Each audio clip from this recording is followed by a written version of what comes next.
My parents, who hadn't called me for years, suddenly demanded a family meeting after finding out about my new house. When they told me to sell it and fund them, I cut off all remaining contact. The promotion to VP came on a Monday morning in March. Our CEO stood at the head of the conference table and said my name, Vice President of Digital Strategy. $285,000 base salary, stock options, performance bonuses that could push total compensation past $350,000. The board members applauded. People shook my hand. Someone opened champagne. My phone stayed silent in my pocket. No call from my parents, no text, nothing. Same as the past 14 months. I checked anyway after the meeting, standing in the hallway while colleagues congratulated me. One notification. Sophie, my sister in Orlando, saw the LinkedIn post. VP so proud. Mom's name wasn't there. Neither was Dad's. Ryan, my younger brother, hadn't even viewed my profile in 3 years based on the LinkedIn analytics. 6 years in Miami, 6 years building this career from junior analyst to VP without a single call from home asking how work was going. No connections used, no family money borrowed, just 60-hour weeks and campaigns that worked. Sophie was the only one who ever asked. That evening, I sat at my apartment desk running numbers on a spreadsheet. The VP salary changed everything. I had $180,000 saved, enough for a 20% down payment on a $600,000 to $700,000 property. Miami real estate was expensive, but I could afford it now. No more renting, no more building someone else's equity.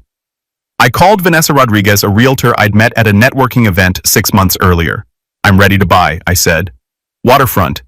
3 bedrooms, minimum $600,000 to $700,000 range. When do you want to start looking? She asked.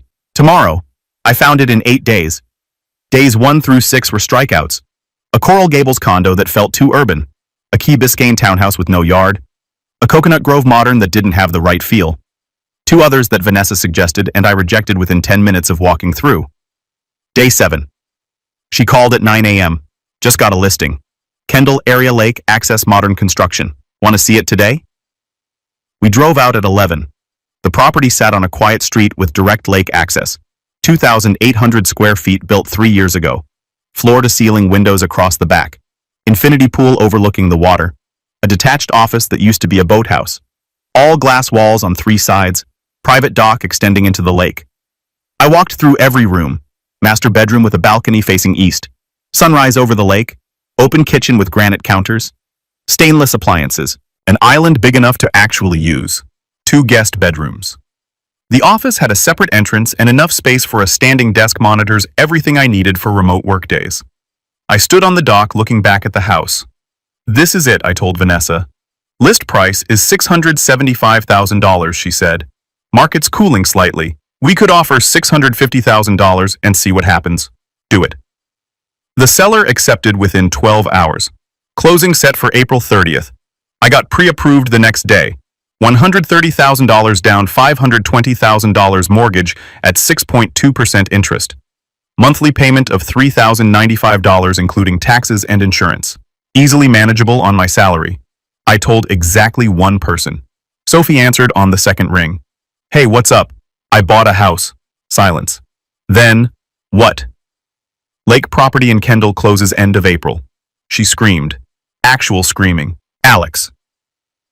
Oh my God, this is incredible. When can I visit? How big is it? Did you get the lake view you wanted? We talked for 40 minutes. She asked about square footage, closing costs, what furniture I'd need. Real questions. Genuine excitement, no agenda. You're the first person I've told, I said eventually. Not mom and dad. They haven't called in over a year. Why would I silence on her end then quietly? I know. Ryan gets everything. We get silence. Sophie was the middle child, 3 years younger than me, 3 years older than Ryan. She'd spent her whole life watching mom and dad pour attention and money into Ryan while treating us like background characters. The difference was she'd made peace with it, moved to Orlando, built her own life as a graphic designer, stopped expecting anything, don't post about it yet. Okay, I said. I'll tell them when I'm ready. Of course, your news to share. Closing day came on a perfect April afternoon. I sat in the title company office, signing document after document, purchase agreement, mortgage papers, insurance policies. The closer pushed pages across the desk, and I signed my name 47 times. The wire transfer went through at 3:15 p.m. $130,000 from my savings account to the seller's attorney. The biggest check I'd ever written. The closer handed me a leather folder with 2 keys inside. "Congratulations, Mr. Carter. You're officially a homeowner." I drove straight there. The house was empty, all hardwood floors and afternoon sunlight. I unlocked the door and stepped inside alone. My footsteps echoed. I walked through every room, slowly touching walls, opening cabinets, testing light switches. The master bedroom was huge. The guest room would be perfect for when Sophie visited. The office had my name on it. I walked out to the pool deck.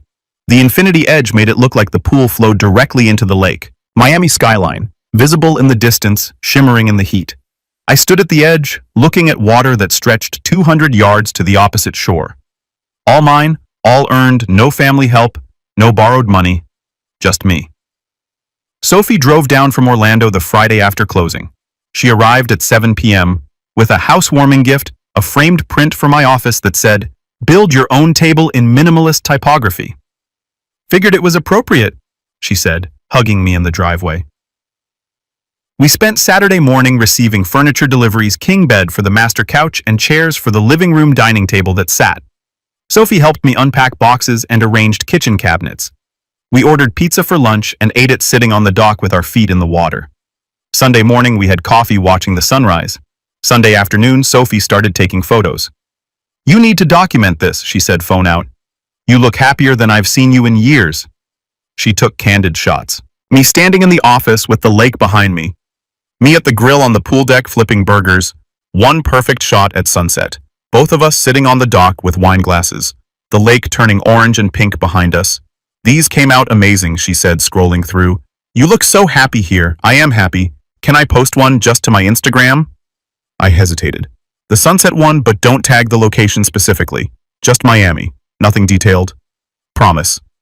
Sunday evening after dinner, Sophie posted. I saw the notification on my phone. The sunset photo with a caption. "Best weekend visiting my brother in his new place. Miami living suits him. So proud of everything you've accomplished, Alex Carter." Public post. My account tagged. Location listed as Miami, Florida.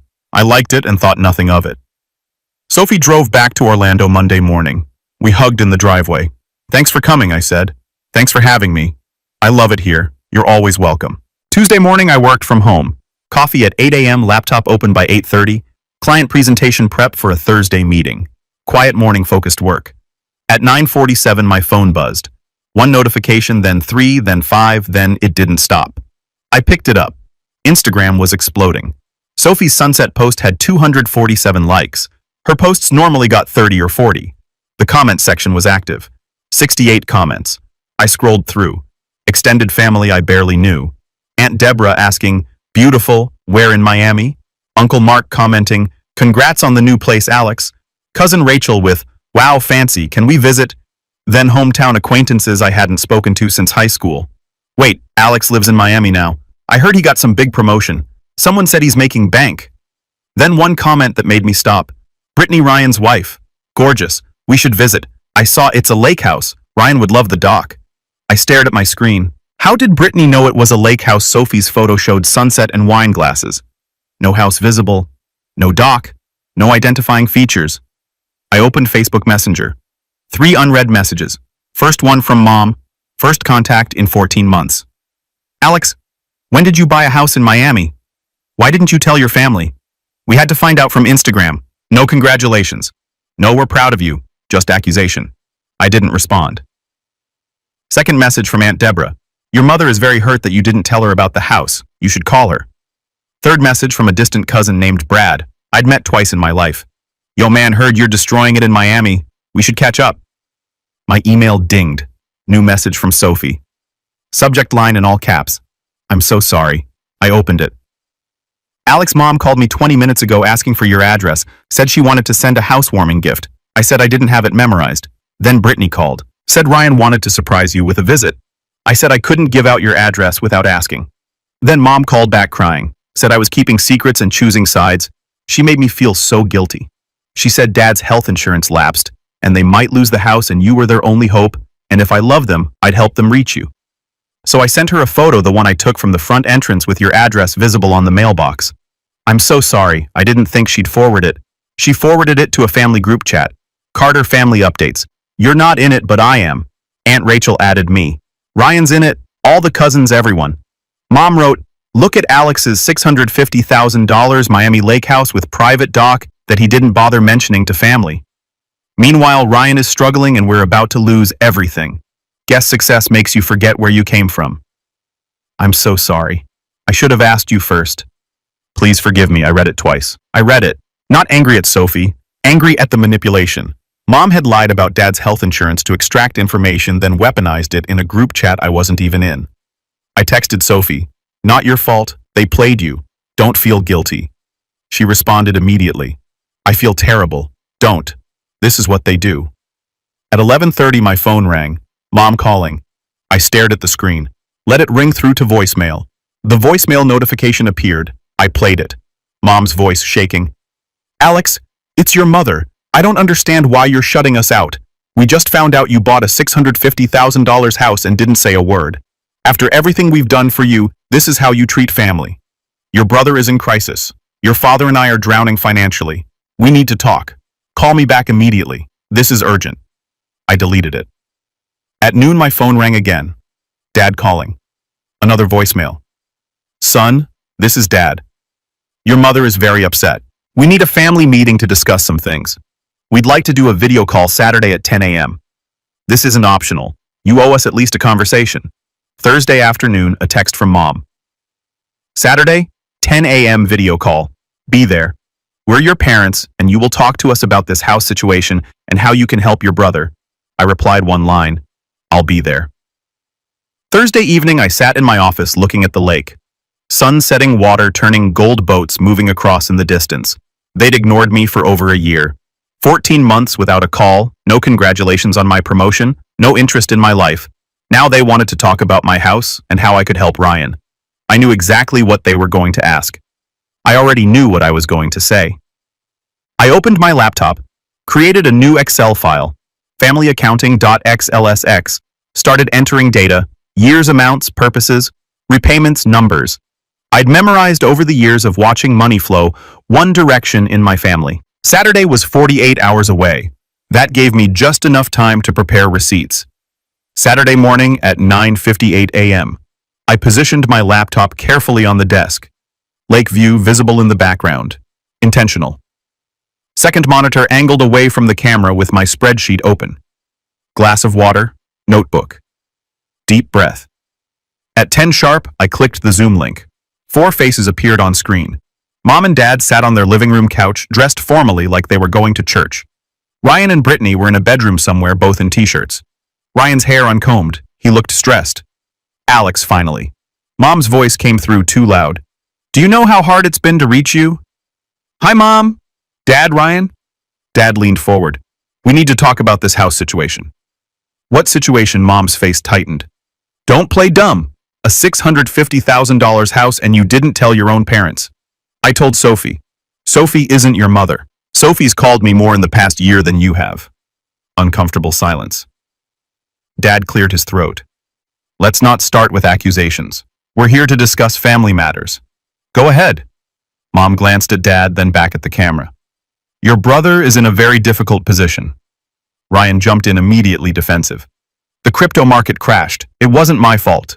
What crypto market? You had clients I was consulting on blockchain optimization. How many clients? That's not how many. Brittany appeared closer to the camera. This isn't an interrogation. Dad held up a hand. Let me explain the situation clearly. He pulled out papers, reading from them. Your mother and I took out a second mortgage in 2021 to help Ryan start his business. The monthly payment is $1,850. Combined with our first mortgage, we're paying $3,200 monthly on fixed retirement income. And Mom's voice cracked slightly. We're depleting our retirement savings. At this rate, we'll be bankrupt in 18 months.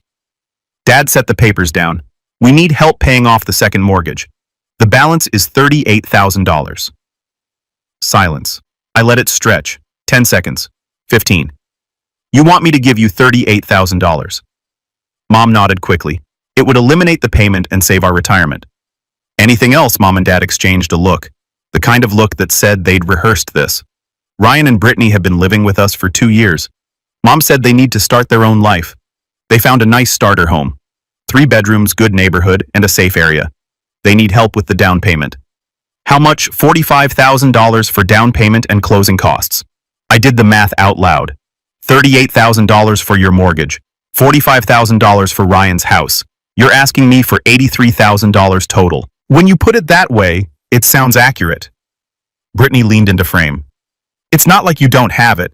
You just bought a $650,000 house with my money that I earned.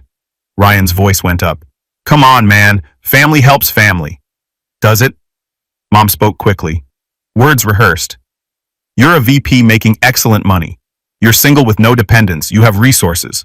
We're asking you to help your family in crisis. Dad pulled out another paper. If $83,000 liquid is difficult right now, we had another thought. Here it comes. You could sell the house. Miami real estate is appreciating rapidly. You'd make a profit, help us and Ryan, and still have plenty for a smaller place. Or rent for a while. You want me to sell my house? Mom jumped in.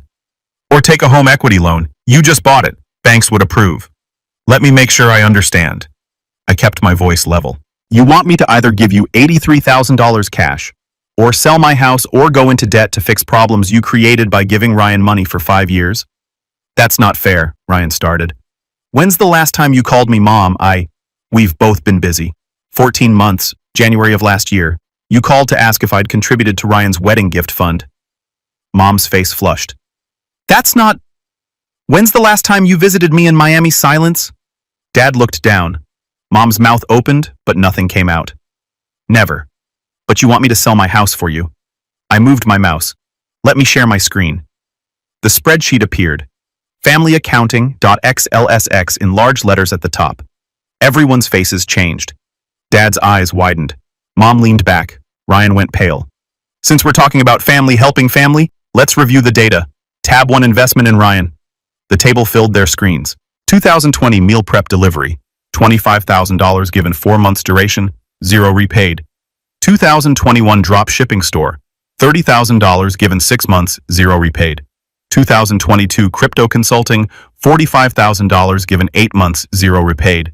2023 marketing agency. $18,000 given 3 months, 0 repaid. Total $118,000 given, 0 repaid. Complete silence on the call. I was going to pay them back. Ryan's voice was small. Tab 2 Investment in Alex. Much shorter. Table 2010. Freshman textbooks. $1,500. Given $1,500 repaid in 2012, 2011 through 2024. All other requests, 0 given. Total $1,500 given. $1,500 repaid. I split the screen to show both tables side by side. Ryan $118,000 never repaid. Alex $1,500 fully repaid. This isn't about keeping score. Mom started. You're right. Because if we were keeping score, the game ended years ago. I let them look at the numbers. You gave Ryan $118,000 over 5 years.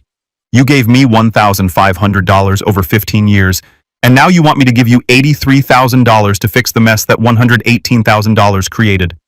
Dad's voice went defensive. Your brother needed help. I needed help too. I just learned not to ask. Brittany's voice came through sharp.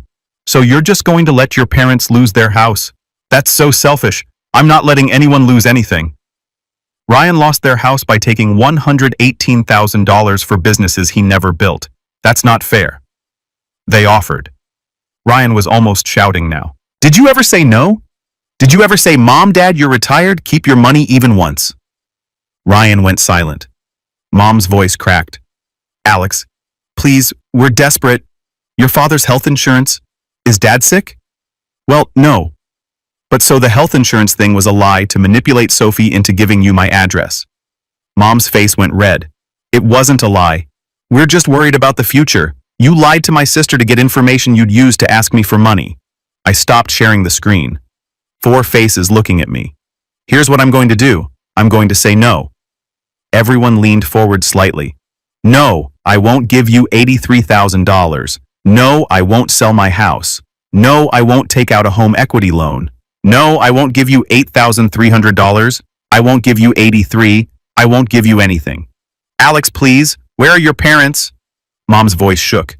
You're my parents when you need money. Where were you when I graduated college? When I got my first promotion, my second, when I moved to Miami 6 years ago when I made VP?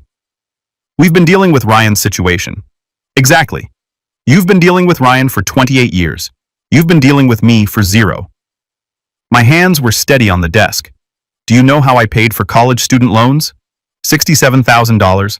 Paid them off by 2018, 3 years early, working 60-hour weeks. Did you ever ask about them? Ever offer to help? Mom's voice went quiet. You never said you were struggling because I learned at 16 that asking you for anything meant hearing Ryan needs it more. This is nonsense. You're just bitter. Ryan tried to interrupt. I'm not bitter. I'm free because I built a life without you. Mom's eyes were getting red. You taught me to be independent, Mom.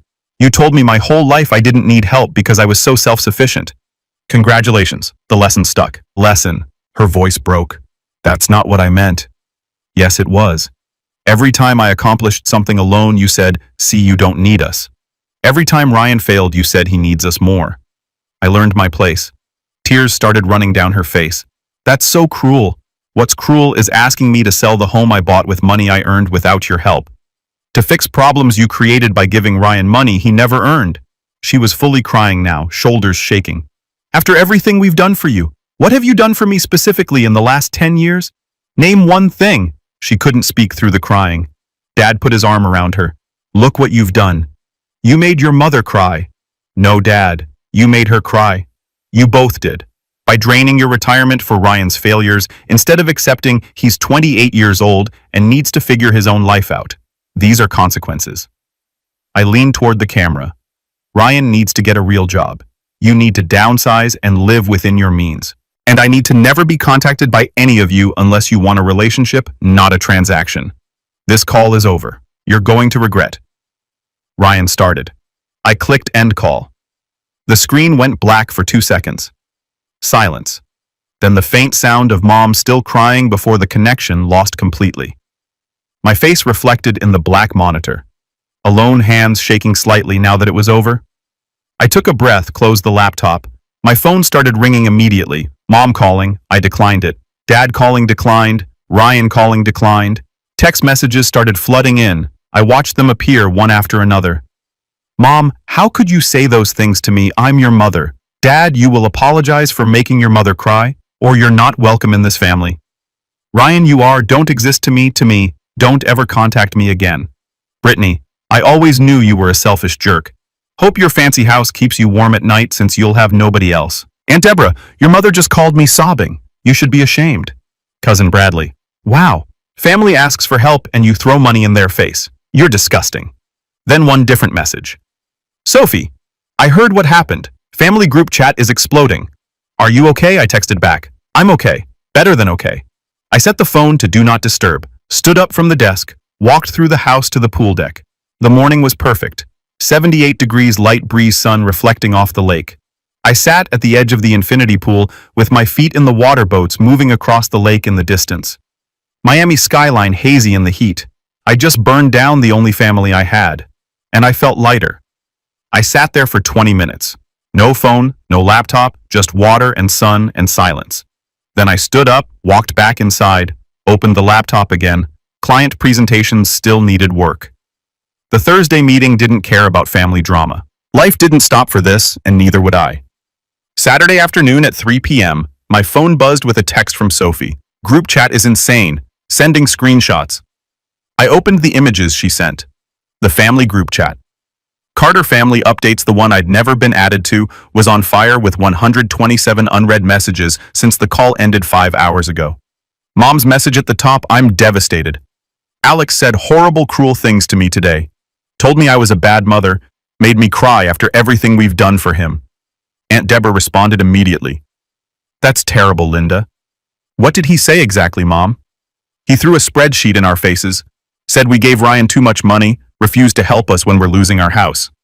Ryan jumped in. He's got a VP salary and a $650,000 house and won't give his own parents $38,000 to save their retirement. That's sociopath behavior. Brittany added, some people get a little success and forget they came from nothing. Then Uncle Mark, Dad's older brother. Wait, is there more context here? Why did you need $38,000? Mom, we took a second mortgage to help Ryan start his business. Now we can't afford the payments. Uncle Mark, And you asked Alex to pay it off. Dad, he's our son. He has resources. Family helps family. Uncle Mark, did you help him buy his house? No response to that. My younger cousin Jason, 29, who worked in tech in Denver. So let me get this straight. You gave Ryan over $100,000, gave Alex nothing, and now you're mad he won't give you money. Mom, that's not fair. Ryan needed more help. Jason, did he though?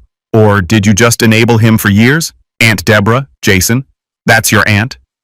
Jason. And Alex is my cousin who worked himself to the bone and doesn't owe anyone anything. The chat split into two clear camps.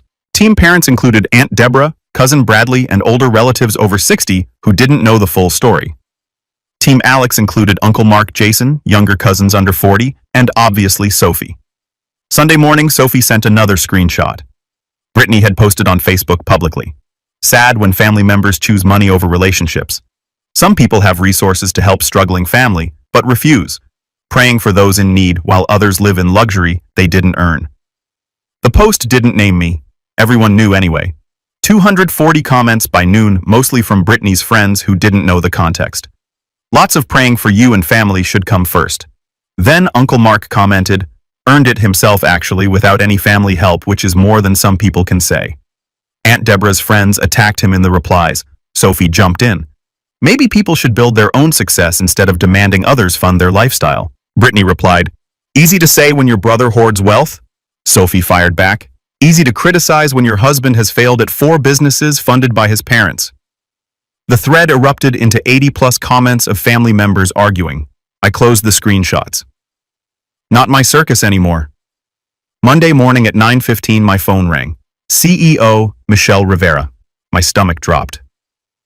Hello, Alex. Got a strange email over the weekend. From who? A concerned family member saying you're financially abusing your elderly parents and we should be aware of your character. Silence.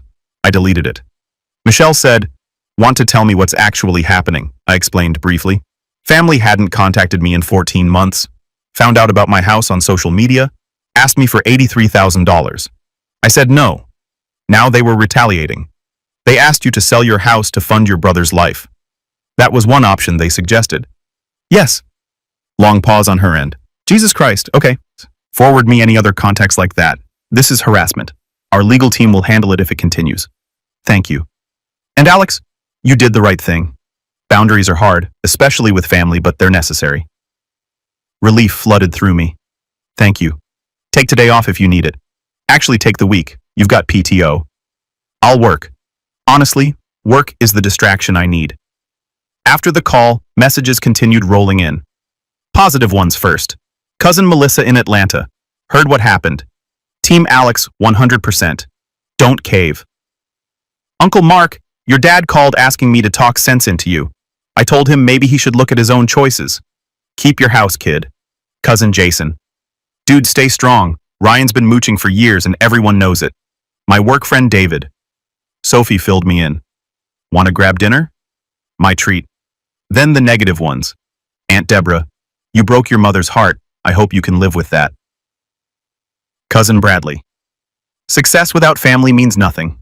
You'll pass away alone in that big house. A distant aunt I'd met twice. I don't know what happened, but family should forgive. You should apologize. I didn't respond to any of them. Delete. Delete. Delete. Tuesday afternoon. Sophie called. Mom's not speaking to me, she said. She says I chose your side. I'm sorry you're caught in this. Don't be. I chose correctly. She lied about Dad's health insurance to manipulate me. That's messed up. Silence on the line then. Also, Ryan got a job. What Dad told him, either get employed or move out. Ryan's starting at some tech sales company next week. Entry level. Good. He needs it. Mom's furious at Dad for the ultimatum. The house is tense.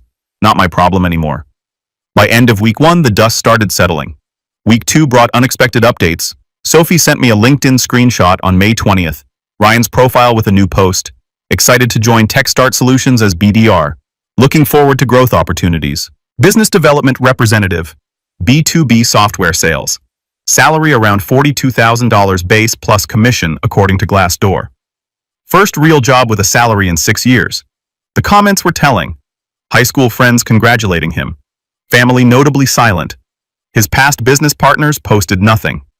I saw the post, didn't like it, didn't comment. Sophie called with more intel the next day.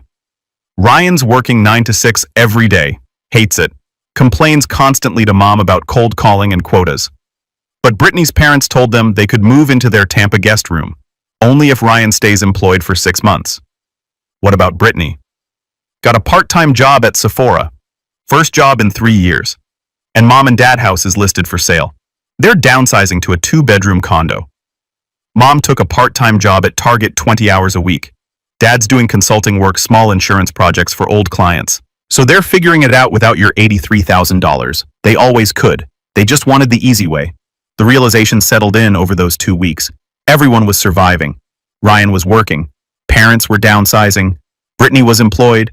Nobody actually needed my money. They just wanted it because asking me was easier than solving their own problems. Friday evening, May 22nd. I hosted a small dinner. David from work, my neighbor Carlos and his wife Maria Sophie, who drove down for the weekend, and 2 other colleagues. We grilled steaks on the pool deck. Sunset painted the lake orange and gold. Wine flowing, laughter echoing across the water. Good food, better company. David raised his glass. To Alex for teaching us that family isn't always blood. I raised mine. To chosen family, the people who show up because they want to, not because they need something. Glass clinks all around. After everyone left around 11 p.m., Sophie and I sat on the dock with our feet in the water. You seem different, she said. Lighter? I feel lighter. Any regrets about the money? No. About how I said it? Maybe, but not about the boundary.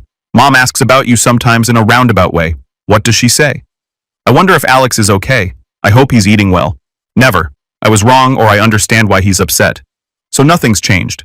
Not yet. Sunday evening after Sophie left, I sat on the dock watching the sunset. Pulled out my phone, opened Instagram, took a photo. Sunset over the lake, wine glass in the foreground, my house visible in the background. Caption.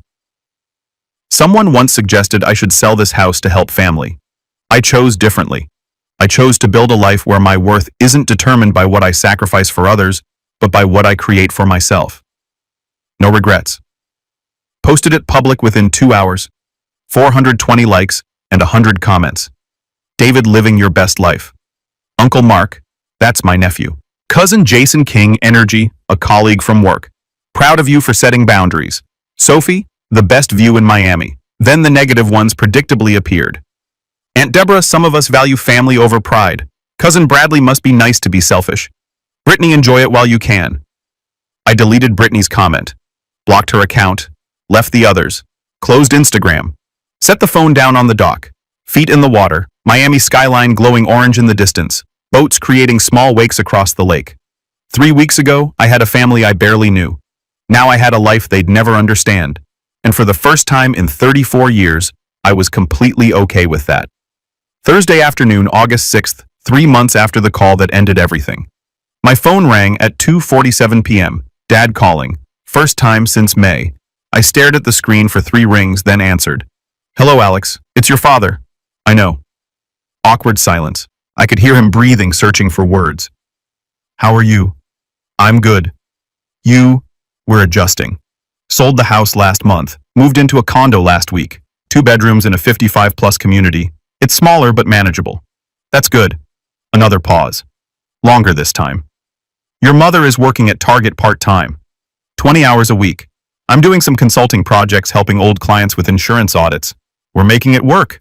I'm glad you found a solution. Ryan's still at his job, Dad said carefully. 3 months now. He and Brittany moved to Tampa, living with her parents while they save for their own place. I saw on LinkedIn. Longer silence. I waited.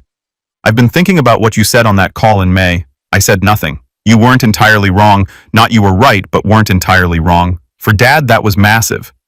We did enable Ryan, your mother and I. We thought we were helping him find his path, but we were just delaying him from growing up. And now he's complaining constantly about the job. Says it's beneath him that he's meant for bigger things, but he's paying his own rent, his own bills. For the first time since college, he's actually responsible for himself.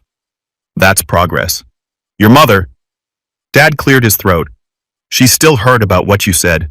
I'm sure she is, but she's asked about you. Not directly, but I can tell she's thinking about it. Thinking about what you said, about how we treated you differently, about Ryan getting everything while you got nothing. Would you consider maybe talking to her? Not now, but eventually when she's ready to acknowledge what happened. Not just that her feelings are hurt. Maybe. That's fair. Silence again. Then the lake house in your Instagram post. It looked nice. It is nice. You earned it.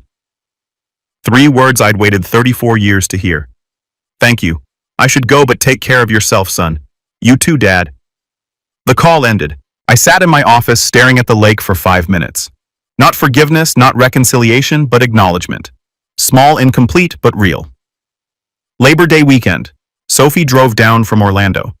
Sunday morning, we sat on the dock with coffee watching boats cross the lake. Mom asked if you'd come to Thanksgiving.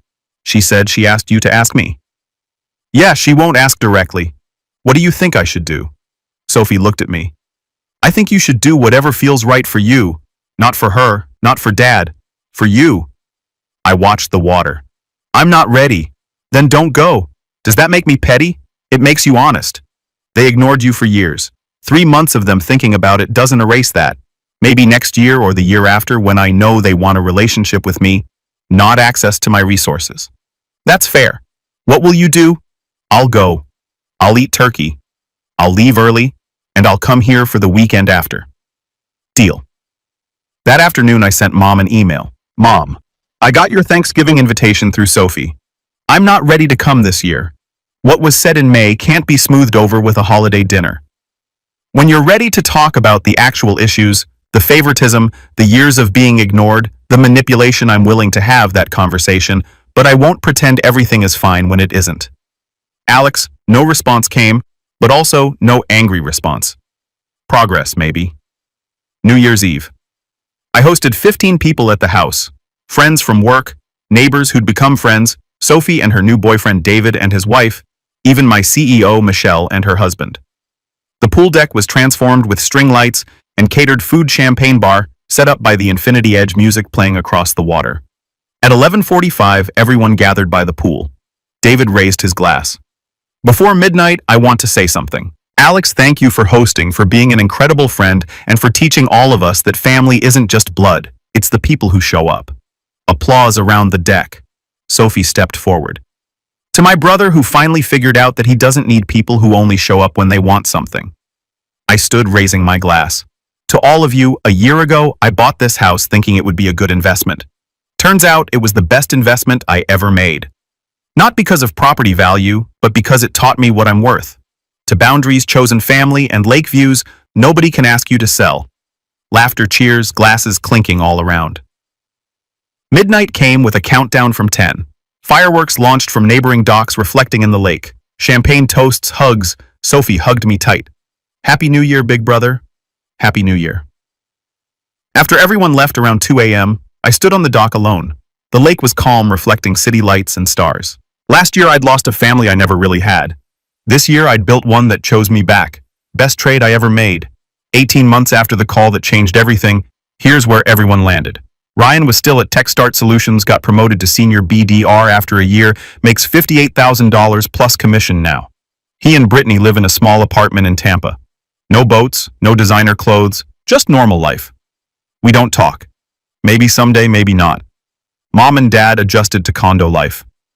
Dad's consulting brings in enough to supplement retirement.